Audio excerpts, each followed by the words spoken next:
сега ќе најавиме и исто нешто многу убаво. Повторно мојата колишка Ирина си го има својот гостин тука. Јас немам да одземам многу време. Само ќе го поздравам и добре ни дојдовте со оглед на тоа дека ни допатувавте од Македонски Брод. Господинот Жарко Ристевски, градоначалник на општина Македонски Брод, а таму ќе се случува нешто со адреналин. Но што поточно ќе препуштам на колишката и секое добро посакувам. Благодарам. Благодарам, Слободанче, за најавата. Еве, како што не најави Слободанка, господинот Жарко Ристевски, градоначалник на општина Македонски Брод. Господине Ристевски, ви благодарам што дојдовте, што допатувавте утринава од Македонски Брод, да најавиме еден навистина преубав настан, кој што ќе се случува на 1 и 2 јуни во Самоков. Тоа е Самоков Екстрим, 3-та година поред. Ви благодарам и вам, задоволството е мој што денес сум во оваа емисија заедно со вас. Поздрав до гледачите на Алфа телевизија и до моите сограѓани во општина Македонски Брод. Токму така, веќе трет пат поред во Македонски Брод, поточно во Самоков, во Порече, се одбива најголемиот адреналински фестивал на отворено Самоков Екстрим. Зошто овој фестивал, зошто токму во Порече? Знаете што, покрај еден од основните столбови на развој согласно стратегијата за развој на општина Македонски Брод е развој на руралниот туризам. Токму тука дека препознавме дека општината може да има економски бенефит. Од тие причини, за да имаме поголема видливост, да ги понудиме нашите и да ги искористиме сите ресурси кои ги имаме, да ги понудиме нашите можности на населението кои ги нуди Порече, тргнавме во патешествие, односно веќе трета година поред, како што споменавте, го организираме фестивалот Самоков Екстрим. Тој е адреналински фестивал, еден од најголемите адреналински фестивали, се одвива на отворено самиот фестивал. Имаме неколку дисциплини, фестивалот трае 2 дена, со логорување, со логорски оган, со многу дружења, а исто така, веќе трет пат поред, спојуваме уште еден настан во истиот ден. Таа е велосипедска тура Велоче низ Порече, каде што во друг дел на Поречието се вози една велосипедска тура и преку таа велосипедска тура се запознаваат возачите со знаменитостите, културно-историските знаменитости кои ги има Поречието. Градоначалник, кажавте 1 и 2 јуни. Да ја споменеме, да ја најавиме агендата, што ќе се случува на 1, што на 2 јуни и кои се учесници, дали се само од Македонија или имате гости и од странство? Па вака, агендата веќе се започнува на 1, околу 9 часот учесниците се собираат на градскиот стадион во Самоков, каде што се подигнува кампингот. Околу 14 часот веќе имаме пробно возење по самите патеки.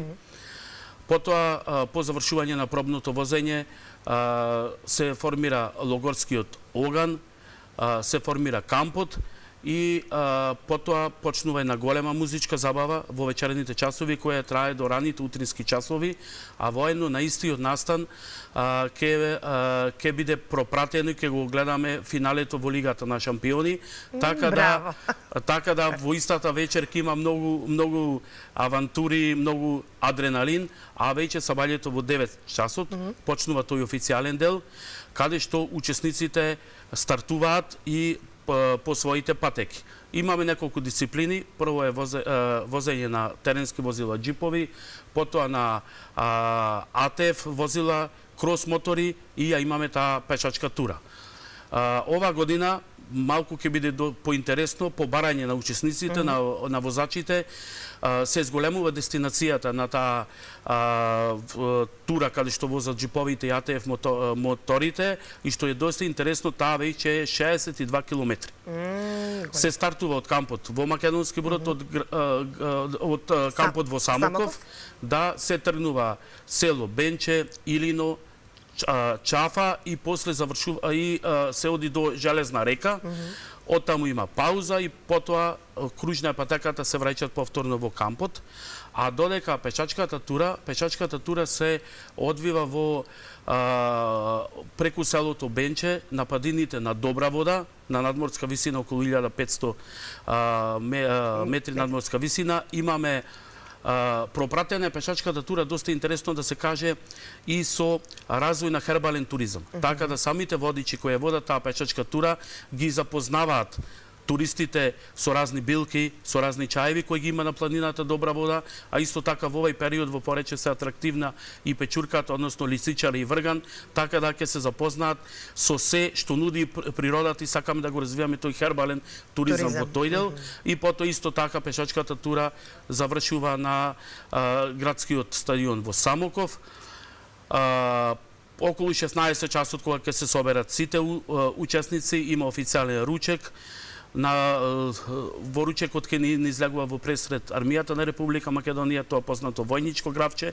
Исто така продолжуваме со дружење, со споделување на спомените кој како поминало и така натаму, со самите впечатоци и што треба во иднина да коригираме, затоа што фестивалот од година во година се повеќе расте. И расте, се усовршува. И накрај завршуваме со една голема екоакција.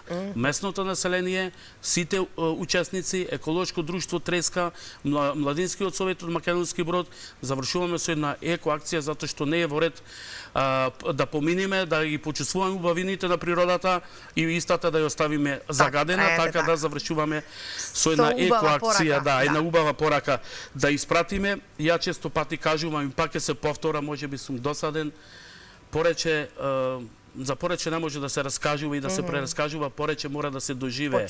Мора да се дојде и да се доживеат убавините кои ги нуди нашето Поречие. Сметаме дека само на овој начин можеме да добиеме и ние како локална самоуправа и нашето место население по поголем економски бенефит, се со цел да може да се развива нашата општина и истата да има видливост, што ни е доста битно.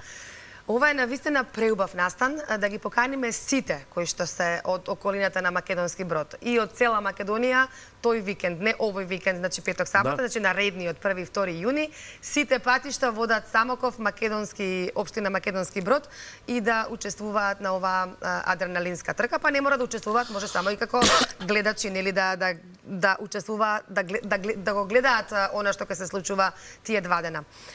Би го искористила вашето гостување овде во студиото и во емисијата да позборуваме накратко за оние проекти кои што општината ги работи во моментот и она што вие во план во иднина да го работите, се со цел поголем економски бенефит, како што кажавте, за населението и да привлечете поголем број на туристи да дојдат во Македонски Брод. Певе пред се и јас официјално да ги поканам сите авантуристи, сите љубители на природата, на 1 и 2 да го посетат Поречието. Порече во тој период ќе биде центар на Македонија, сите патишта ќе водат кон Порече и ќе биде центар на адреналинот и авантуризмот. Така да еве официјална покана до сите наши гледачи да дојдат да ги осетат убавините на Поречието, а исто и до вами и до вашата телевизија би ни било драго да не видите гости. Ви благодарам. Во вториот дел од прашањето секако дека општина Македонски Брод се стреми полека и сигурно да стане една модерна урбана средина, но исто така да го задржи тој еколошки карактер, така да ние полека, но сигурно се трудиме да бидеме една од првите екоопштини во Република Македонија. Во однос на стратегијата за локален развој во Македонски Брод, која долги години не беше донесена, сега се донесе повторно, се изгласа од страна на Советот на општина Македонски Брод. Имаме неколку столбови на развој во делот на инфраструктурата имаме инвестиции во делот на животната средина, инвестиции во делот на образованието, туризмот, инвестиции во делот на развивање на социјални услуги. Моментално проектите кои се одвиваат во моментов вршиме целосна реконструкција на 2 улици во Македонски Брод, улица 11 октомври и улица Кирил и Методи. Тие улици веќе 30 години не се воопшто реконструирани и нема пешачки патеки, односно тротоари, така да вршиме целосна реконструкција со изградба на тротоари, се со цел за да можеме да зголемиме безбедноста на учесниците во сообраќајот. Исто така работиме во делот на имаме еден потек на булеварот Маршал Тито, каде што вршиме целосна реконструкција на тротоарот од десната страна, бидејќи тој не беше воопшто за движење, така да вршиме целосна реконструкција за да може со цел да зголемиме безбедноста во сообраќајот. Во делот на образованието тековно се одвива реконструкција на системот за топловодно грејење, односно за парно грејење во основното училиште Свети Климент Охридски во Македонски Брод, каде што вршиме промена на парните котли и За прв пат ја вклучуваме со систему на граење спортската сала, која до сега немаше граење, се со цел да може младите и во зимскиот период да ги одвиваат тие спортски активности. Во дело на идни проекти планираме асфалтирање на улицата, веќе вовед во работа имавме на улицата Васко Карангелевски, Крако Димитар Влаков и на улицата Илинденска.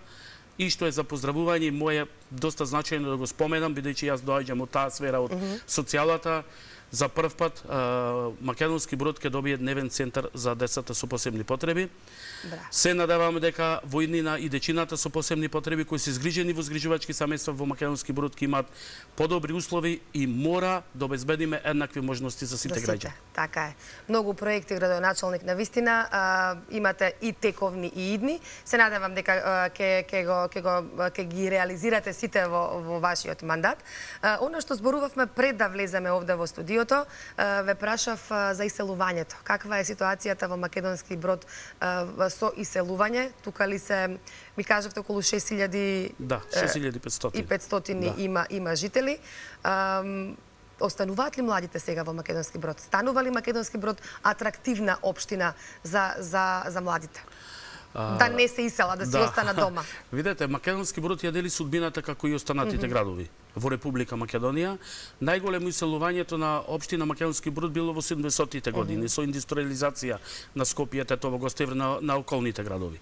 И сега перманентно иселувањето продолжува во тој дел. Што правиме ние како локална самоуправа заедно со мојот тим?